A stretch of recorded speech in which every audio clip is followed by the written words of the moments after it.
Tonight on the show, the stars of the new Steve Jobs film. Thanks to Steve Jobs, it's amazing what technology can do now. I mean, look at this. Michael, ask it something. Do we have a great show tonight? We have great guests, especially that Michael Fassbender. He's gorgeous. Yeah, I know what you mean. Hey, and what about the host, Graham Norton? I'm sorry. I don't know what Graham Norton is. You know, the chat show host? Would you like me to search for old men with beards? Stupid phone. Let's start the show!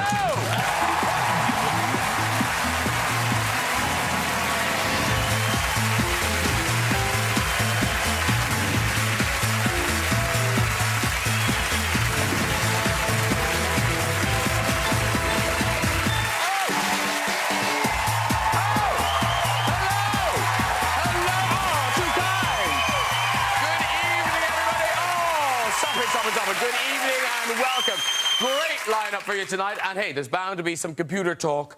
And you know, the modern computer has so many uses. We use it for knowledge, news, banking. Mainly, though, we use it for looking at pictures like this. It's true. You won't believe what happened next. But Steve Jobs, what a genius. Now, here he is launching Apple's revolutionary new phone. Yeah, you could make calls, send emails, and carry it all around in the palm of your hand. Of course, we had our own Steve Jobs in this country. Yeah.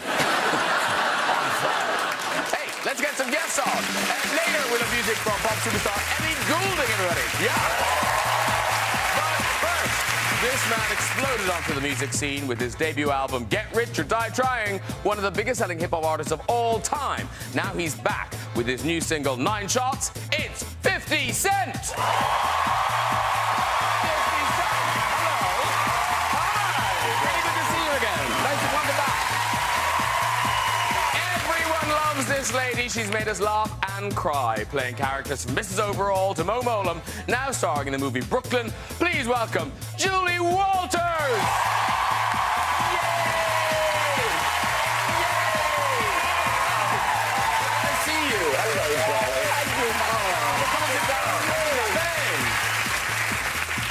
One of Hollywood's hottest properties after a string of standout performances in Shame, Inglourious Basterds, X-Men, and Oscar-nominated in 12 Years a Slave. Now starring as Steve Jobs, it's Michael Fassbender! Yeah! That's Michael Fassbender. Hello. How are you? Really nice to meet you. Have a seat.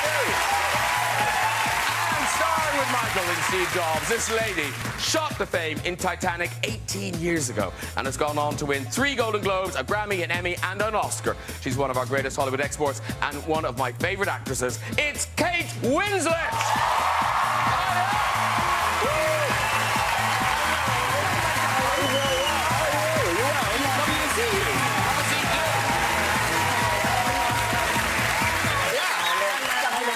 Oh, look at that. All meeting and greeting. Do that. It's just a sort of a, you know, excuse to kiss a bunch of people. Nice. Love it. There you go. Welcome. Now, did somebody die and I didn't get a memo? What happened? Oh, actually, no. Like, I feel rude. Like, disrespectful. I've gone crazy. Are you all right there, Julie? Yes, why'd you ask? Well, no, because I know you like Michael. I beg your pardon. You're a fan of Michael's, aren't you? I think Michael is a very nice person. Yes. And have you met 50 Cent before? Yes, of course, I'm a huge fan. Okay. If I had to force you, Julie, what would you say is your favourite 50 Cent record of all time? Okay, well, loved the first album. Get Rich. Yeah, Get Rich, Die Trying. Good. Absolutely loved Massacre. Yeah, we all did. But my favourite is In the Club. Oh, yes. Yeah. Yeah, go, shorty. Hang on a minute. Oh, no, wait. She knows it. I've got to do it very rapid. Because she didn't know. Yeah, he didn't know, did he? So it's, go, shorty, it's your birthday. We're going to party like it's your birthday. Yeah, very good. See, you didn't know, did you? I didn't know you knew it. I see. Oh, right. Now, in all that excitement, Julie, your poppy has fallen off. Good God. And the Daily Mail will go apeshit if you're on here without a poppy. But Michael Fassbender was standing on it. Michael, it cracked my poppy. Leave it. Yeah, back off. on, we're good, we're good, we're good. Now, talking of birthdays, ladies and gentlemen, talking of birthdays, Kate Winslet, you had a, well, not a big birthday, but a milestone Darling, birthday. I'm 40. Oh, you're only as gone. You really wouldn't. Oh, yes, you would. Well, you say, oh, you don't look at 40, but you don't, because you're on the cover of Esquire magazine. No, look at this. This is... Oh, my No, I do actually look quite nice. No, I do actually... Michael, I do look quite nicely, don't I? Very nice indeed. Yes. No, you look amazing. Thank you very much. Yeah. Well, good photographer works wonders, bit of hair and makeup. But talking of turning 40, now, Yes. rather confusingly, 50 turned 40. Yeah, yeah.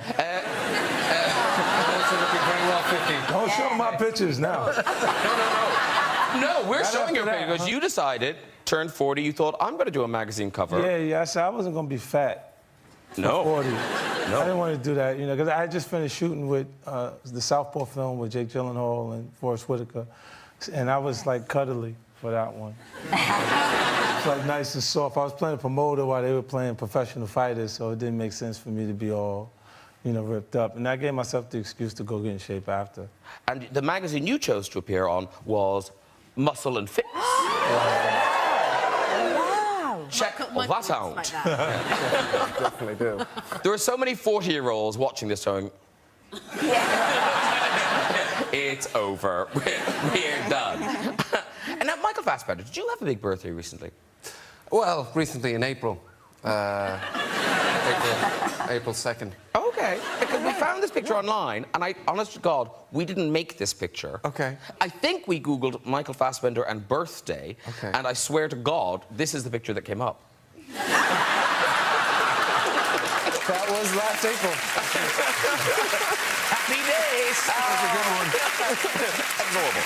Now, Michael and Kate are here to talk about the biopic Steve Jobs. Now, it opens next Friday, the 13th, directed by Danny Boyle. Now, obviously, Michael, you play Steve Jobs. Now, when we look at you, you don't immediately think, oh, my God, he looks just like Steve Jobs. So were you a bit nervous about going into this? Well, I said to Danny, are you sure you want to hire me? Because, like, exactly that. I said, I don't look anything like the man. And, you know, he's yes, there you go. You really don't. That wasn't a planned thing, you know, because Danny was like, I just want you to get the essence of the man. I'm not interested in lookalikes. We're just, you know, and the audience will deal with that in the first 5 minutes. And I think they do. Audiences are smart enough, and they say, OK, we're not going down that route. But by the time we got to the third act, you know, I was talking to Danny, and I said, you know, I think we should roll out the roll neck and the jeans and give the audience something in the third act, and we got the glasses, and that all happened kind of organically. And Kate, who do you play? OK, so by the way, I just have to say, this film is really fantastic, and Michael is really fantastic in it. Moving on swiftly, I know you hate me doing that, but I have to say it.